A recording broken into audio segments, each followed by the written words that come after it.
আমি এই মুহূর্তে যেখানে বসে আছি নেত্রকোনা জেলা কেন্দুয়া উপজেলা ডাকবাংলোতে।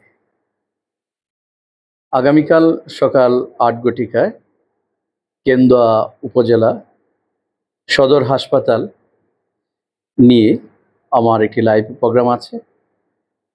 সকাল ৮ ঘটিকার সংবাদে সেই লাইভ অনুষ্ঠিত হবে ইনশাল্লাহ। সত্যিকার অর্থে আমি কেন্দুয়া উপজেলা স্বাস্থ্য কমপ্লেক্সে এসে দেখেছি যে এখানে জনবল সংকট, বাসস্থানের সংকট এবং চিকিৎসক সংকট, নানাবিধ সংকট যে চলছে এই সদর হাসপাতালটি। এখানে মানুষের দুর্ভোগগুলা নিজের চোখে এসে দেখেছি। আমি পূর্বে আসার কারণ হচ্ছে অপ্রত্যাশিতভাবে যদি সকালে উপস্থিত না হতে পারি, যার কারণেই একদিন আগে এসেই এখানে উপস্থিত হয়েছি। আমি ঠিক বিকেলের দিকে এসেছি এই ডাকবাংলোতে এবং মোটামুটি এই ভিআইপি এই জায়গাটি, বিশেষ করে আমি যেই রুমটিতে আছি এটা ভিআইপি, তবে যতটুকু থাকার কথা ছিল সেটা অনেকটাই অনুপস্থিত এবং আমি জানি যে এখানে যারা দায়িত্ব আছেন তাদের অনেকটাই অবহেলা আছে। আরও কিছু বিষয় থাকলে হয়তো ভালো হতো। সত্যিকার অর্থে বলতে গেলে যে কেন্দুয়া সদর হাসপাতাল নিয়ে যদি বলতে যাই, যেখানে নানাবিধ সংকট চলছে, কর্তৃপক্ষ ওনারা আমাকে জানিয়েছেন যে ওনারা চেষ্টা করছেন, বিশেষ করে ওনারা চিঠি চালাচালি করছেন, কিন্তু এই ব্যাপারে কোনো ধরনের পদক্ষেপ এখন পর্যন্ত দৃশ্যমান নয়। এইভাবে চলছে।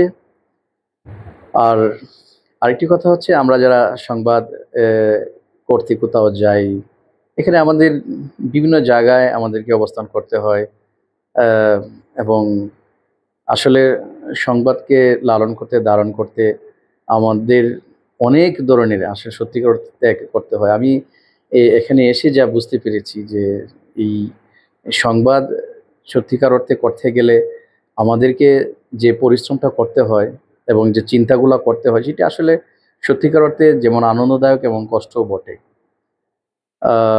তারপরও ভালো লাগা আছে সত্যিকার অর্থে দেশের মানুষ সম্পর্কে, আর্থমানবতার সেবায় এবং বিভিন্ন বিষয় নিয়ে যখন কথা বলি কিংবা সংবাদ উপস্থাপন হয় কিংবা যখন জাতীয় নিউজগুলোতে বিষয়গুলো আসে, তখন সত্যিকার অর্থে খুবই ভালো লাগে। আমার সাথে যে আছে রানা আছে, রানাকে নিয়ে এসেছি। সেও সংবাদ ইতিমধ্যে 2টি পেপারে সে লেখালেখি করছে এবং সেও চেষ্টা করছে যে ভালো কিছু করার জন্য। আমাদের সেই চেষ্টা অব্যাহত আছে। আমাদের জন্য আপনারা দোয়া রাখবেন। আসলে এখন এই মুহূর্তে মধ্যরাত, সুন্দর একটি পরিবেশ। আমি বাইরে একটু পরিবেশটা আপনাদেরকে দেখাবো। মোটামুটি নীরব, নিস্তব্ধ। প্রত্যেকটা মানুষ হইতে এখন ঘুমিয়ে আছে। হ্যাঁ, সত্যিই ঘুমিয়ে আছে। কোথাও কোনো ধরনের আওয়াজ নেই। আমি যখন ঠিক বিকেলের দিকে আসছি, এখানে দেখেছি যে চড়াই পাখি এবং বিভিন্ন ধরনের পাখির আওয়াজ দেখেছি। খুবই ভালো লাগার একটি বিষয়। সেই বিষয়টাও আমি চিত্র ধারণ করেছি। এখানে যখন আমি এসেছি তখন এই সামনে বাজারের আওয়াজ ছিল খুব বেশি। এখন এই মুহূর্তে রাত, এই যে একটি চড়াই পাখি, হ্যাঁ, এই মুহূর্তে রাত, এই রাতের এই নিস্তব্ধতায় মোটামুটি সবকিছুই এখন ঘুমিয়ে, এবং এটা সত্যিকার অর্থে খুব ভালো লাগার নতুন জায়গা, যার কারণে ঘুম আসতেছিল না। ভাবলাম যে আপনাদের সঙ্গে শেয়ার করি। এবং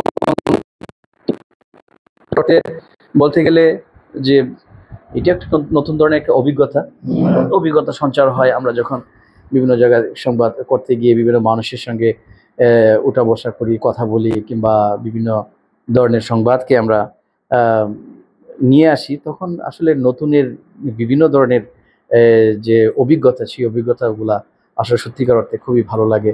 এবং আসলে মানুষের প্রত্যেকটা মানে পুরা তার জীবনটাই হচ্ছে একটা অভিজ্ঞতা, এবং এই অভিজ্ঞতাগুলো সঞ্চয় হয় যখন নতুন কোথাও যাওয়া হয়, নতুনের সঙ্গে পরিচয় হয়, নতুন কোনো বিষয় এই মানুষ অনুধাবন করে, চিন্তা করে, তখনই কিন্তু নতুনত্বের সৃষ্টি হয়। এই ভালো লাগা, ভালো দিকগুলো সত্যিকার অর্থে খুবই ভালো লাগায়। আপনাদের সকলকে ধন্যবাদ। শুভরাত্রি, ভালো থাকবেন।